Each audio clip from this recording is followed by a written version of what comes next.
My fellow Americans, today our armed forces joined our NATO allies in airstrikes against Serbian forces responsible for the brutality in Kosovo. We have acted with resolve for several reasons.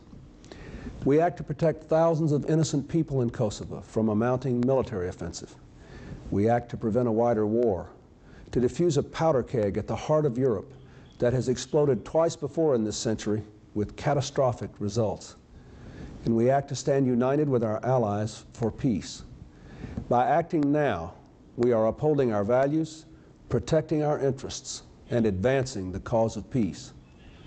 Tonight I want to speak with you about the tragedy in Kosovo and why it matters to America that we work with our allies to end it.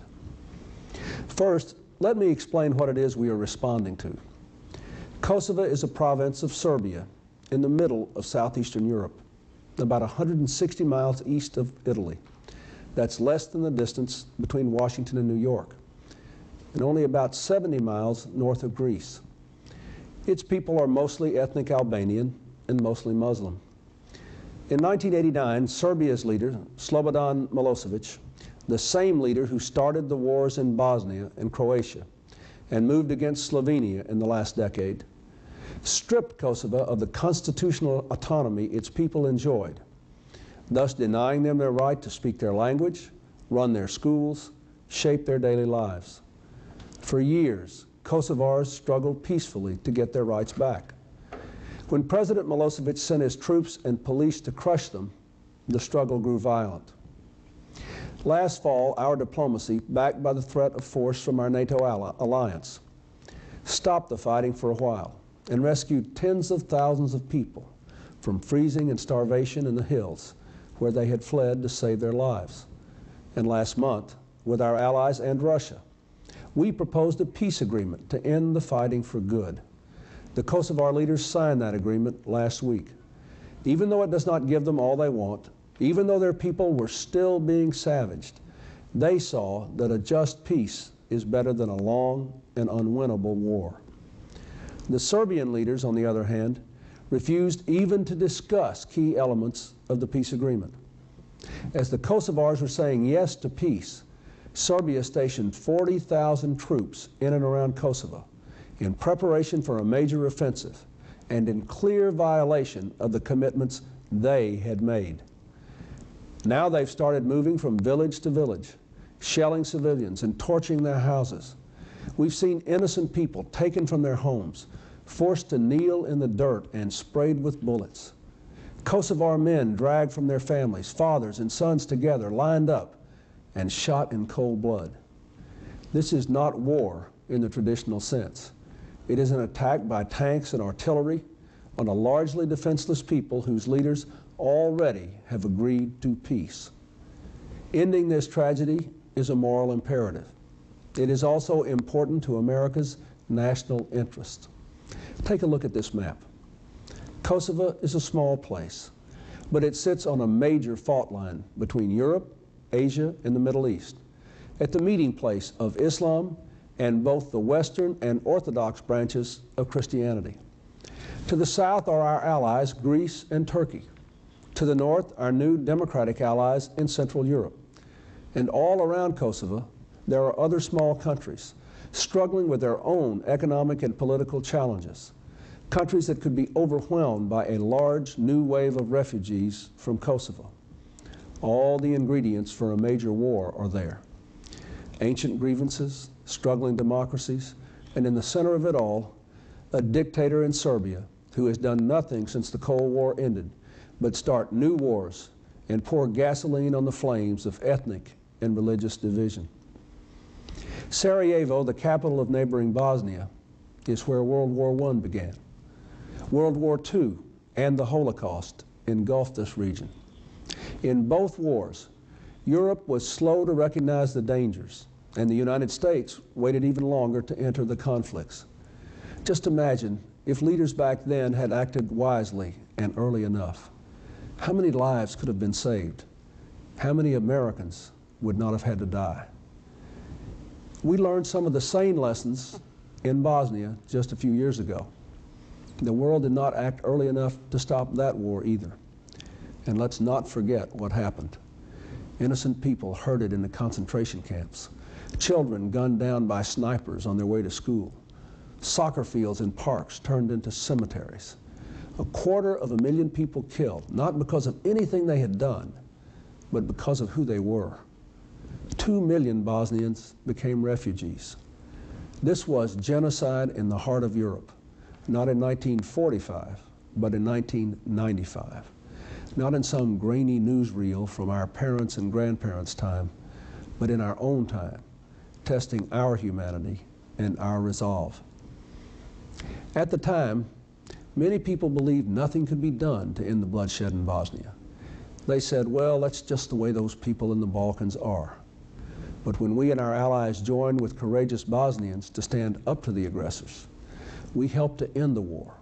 We learned that in the Balkans, inaction in the face of brutality simply invites more brutality. But firmness can stop armies and save lives.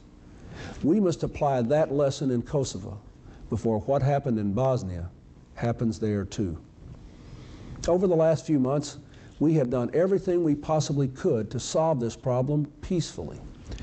Secretary Albright has worked tirelessly for a negotiated agreement. Mr. Milosevic has refused. On Sunday, I sent Ambassador Dick Holbrooke to Serbia to make clear to him again, on behalf of the United States and our NATO allies, that he must honor his own commitments and stop his repression or face military action. Again, he refused. Today, we and our 18 NATO allies agreed to do what we said we would do, what we must do to restore the peace. Our mission is clear: to demonstrate the seriousness of NATO's purpose so that the Serbian leaders understand the imperative of reversing course, to deter an even bloodier offensive against innocent civilians in Kosovo, and if necessary, to seriously damage the Serbian military's capacity to harm the people of Kosovo.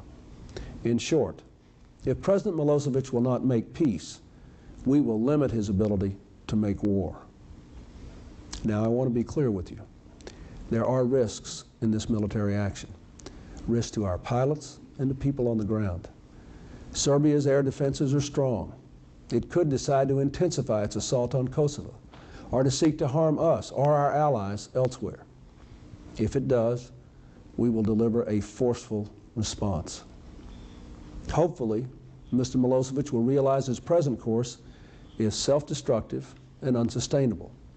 If he decides to accept the peace agreement and demilitarize Kosovo, NATO has agreed to help to implement it with a peacekeeping force. If NATO is invited to do so, our troops should take part in that mission to keep the peace. But I do not intend to put our troops in Kosovo to fight a war. Do our interest in Kosovo justify the dangers to our armed forces? I've thought long and hard about that question. I am convinced that the dangers of acting are far outweighed by the dangers of not acting, dangers to defenseless people and to our national interests. If we and our allies were to allow this war to continue with no response, President Milosevic would read our hesitation as a license to kill. There would be many more massacres, tens of thousands more refugees, more victims crying out for revenge. Right now, our firmness is the only hope the people of Kosovo have to be able to live in their own country without having to fear for their own lives. Remember, we asked them to accept peace, and they did. We asked them to promise to lay down their arms, and they agreed. We pledged that we, the United States and the other 18 nations of NATO, would stick by them if they did the right thing. We cannot let them down now. Imagine what would happen if we and our allies instead decided just to look the other way as these people were massacred on NATO's doorstep. That would discredit NATO, the cornerstone on which our security has rested for 50 years now. We must also remember that this is a conflict with no natural national boundaries. Let me ask you to look again at a map. The red dots are towns the Serbs have attacked. The arrows show the movement of refugees, north, east, and south. Already this movement is threatening the young democracy in Macedonia, which has its own Albanian minority and a Turkish minority. Already, Serbian forces have made forays into Albania, from which Kosovars have drawn support. Albania has a Greek minority. Let a fire burn here in this area, and the flames will spread. Eventually, key U.S. allies could be drawn into a wider conflict, a war we would be forced to confront later, only at far greater risk and greater cost. I have a responsibility as president to deal with problems such as this before they do permanent harm to our national interests. America has a responsibility to stand with our allies when they are trying to save innocent lives and preserve peace, freedom, and stability in Europe. That is what we are doing in Kosovo. If we've learned anything from the century drawing to a close, it is that if America is going to be prosperous and secure, we need a Europe that is prosperous, secure, undivided, and free. We need a Europe that is coming together, not falling apart. A Europe that shares our values and shares the burdens of leadership. That is the foundation on which the security of our children will depend. That is why I have supported the political and economic unification of Europe. That is why we brought Poland, Hungary, and the Czech Republic into NATO and redefined its missions and reached out to Russia and Ukraine for new partnerships. Now, what are the challenges to that vision of a peaceful, secure, united, stable Europe? The challenge of strengthening a partnership with a democratic Russia that, despite our disagreements, is a constructive partner in the work of building peace. The challenge of resolving the tensions between Greece and Turkey and building bridges with the Islamic world.